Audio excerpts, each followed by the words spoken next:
പുതിയൊരു വീഡിയോയിലേക്ക് എല്ലാ മാന്യ പ്രേക്ഷകർക്കും സ്വാഗതം. ഇന്ന് ഞാൻ നിങ്ങളുമായി പങ്കുവെക്കുന്ന അപ്ഡേറ്റ് റസൽമീനിയ 40 ആദ്യ ദിവസത്തിലെ മെയിൻ ഇവൻ്റ് മത്സരമായ ടാഗ് ടീം മത്സരത്തിൽ എന്താണ് സംഭവിച്ചത് എന്നുള്ളതിനെ സംബന്ധിച്ചാണ്. അപ്പോൾ നമുക്ക് അധികം ദീർഘിപ്പിക്കാതെ നേരെ വീഡിയോയിലോട്ട് തുടക്കാം.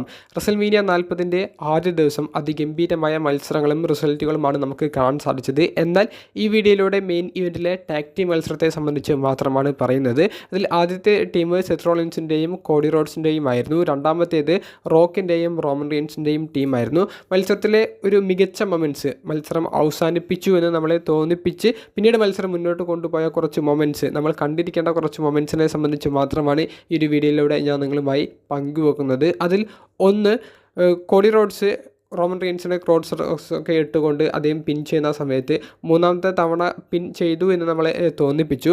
എന്നാൽ ആ ഒരു സമയത്ത് റഫറിയെ പിടിച്ച് റോക്ക് റിങ്ങിന് വെളിയിലേക്ക് ഇടുന്നുണ്ട്. അപ്പോൾ റഫറിയെ ഇങ്ങനെ വലിച്ചിടുമ്പോൾ മത്സരം എന്തുകൊണ്ട് ഡിസ്ക്വാളിഫിക്കേഷനിലൂടെ അവസാനിക്കുന്നില്ല എന്ന് ചോദിക്കുമ്പോൾ ആ മത്സരത്തിൽ തന്നെ റോക്ക് റഫറിയെ പേടിപ്പിക്കുന്നുണ്ട്.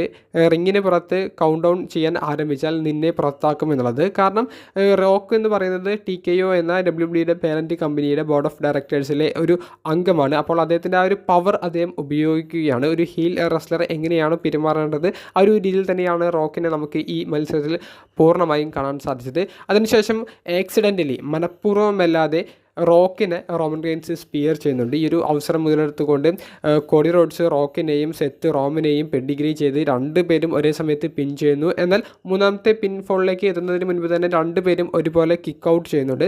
അവസാനം മത്സരം റിങ്ങിന് പുറത്തേക്ക് വരുന്നുണ്ട്. റിങ്ങിന് പുറത്ത് വെച്ച് നടക്കുന്ന ആ ഒരു ഫൈറ്റ് നമ്മൾ നോക്കുകയാണെങ്കിൽ റോക്ക് കോഡി റോഡ്സിനെതിരെ റോക്ക് ബോർഡൻ ചെയ്യാൻ വേണ്ടിയിട്ടാണ് ശ്രമിക്കുന്നത്. എന്നാൽ അത് തിരിച്ച് കോഡി റോക്കിനെതിരെ ചെയ്യുന്നുണ്ട്. അവിടെ സെത്തിൻ്റെ ഒരു സഹായം കോഡിക്ക് ലഭിച്ചിട്ടുണ്ടായിരുന്നു. അതേ ഒരു സമയത്ത് തന്നെ ബാരിക്കേഡിലേക്ക് റോമൻ റീൻസ് വന്ന് സെത്തിനെ സ്പിയർ ചെയ്യുന്നുണ്ട്. പിന്നീട് സെത്തിന് റിങ്ങിൽ വന്ന് ഫൈറ്റ് ചെയ്യാൻ സാധിച്ചിരുന്നില്ല. എന്നാൽ പിന്നീട് റോക്കിനൊക്കെ റിങ്ങിലേക്ക് ഇട്ട് കോഡി മത്സരം ഫിനിഷ് ചെയ്യാൻ ശ്രമിക്കുന്ന ഒരു സമയത്ത് പിന്നീട് അവർ കൗണ്ടർ ചെയ്തുകൊണ്ട് അവസാനം റോമൻ റീൻസ് കോഡി റോഡ്സിനെ സ്പിയർ ചെയ്യുന്നു. പിന്നീട് റോക്കിന് ആ ഒരു ടാഗ് കൊടുക്കുന്നു. റോക്ക് വരുന്നു, അദ്ദേഹത്തിൻ്റെ സ്പൈൻ ബസ്റ്റർ അടിക്കുന്നു. പിന്നീട് പീപ്പിൾസ് എൽബോ എന്ന അദ്ദേഹത്തിൻ്റെ ഫിനിഷറും ഉപയോഗിക്കുന്നു. അങ്ങനെ മത്സരം അവസാനിപ്പിക്കുന്നു. അപ്പോൾ ആദ്യ ദിവസത്തിലെ മെയിൻ ഇവൻറ്റിലെ ടാഗ് ടീം മത്സരത്തിൽ നമുക്ക് വലിയൊരു ഗംഭീരമായിട്ടുള്ള ഒരു ടാഗ് ടീം മത്സരം കാണാൻ സാധിച്ചു. അതിലുപരി രണ്ടാമത്തെ ദിവസത്തിലെ മെയിൻ ഇവൻറ്റിലേക്ക് ഇനി റോമൻ റീൻസും കോഡി റോഡ്സും തമ്മിൽ നടക്കാൻ പോകുന്ന മത്സരം ഒരു ബ്ലഡ് ലൈൻ റൂൾസ് ആയിരിക്കും എന്നുള്ളതും കൺഫേം ചെയ്തിട്ടുണ്ട്. അപ്പോൾ എന്തായാലും റോക്ക് റോമൻ റീൻസ് തുടങ്ങിയ ബ്ലഡ് ലൈൻ ഗ്രൂപ്പിന് ആധിപത്യം കൊടുത്തുകൊണ്ടാണ് നൈറ്റ് 1 മത്സരം അവസാനിച്ചിരിക്കുന്നത്.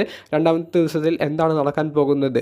നിങ്ങളുടെ അഭിപ്രായങ്ങളും പ്രഡിക്ഷൻസും കമൻറ്റ് ബോക്സിൽ ഒന്ന് രേഖപ്പെടുത്തുക. റസൽമീനിയ 40 കുറിച്ചിട്ടുള്ള കൂടുതൽ ഡീറ്റെയിൽസ് ഇനി വരുന്ന വീഡിയോസിലൂടെ പങ്കുവെക്കാം. അപ്പോൾ അടുത്തൊരു വീഡിയോയുമായി കാണുന്നത് വരെ ബൈ.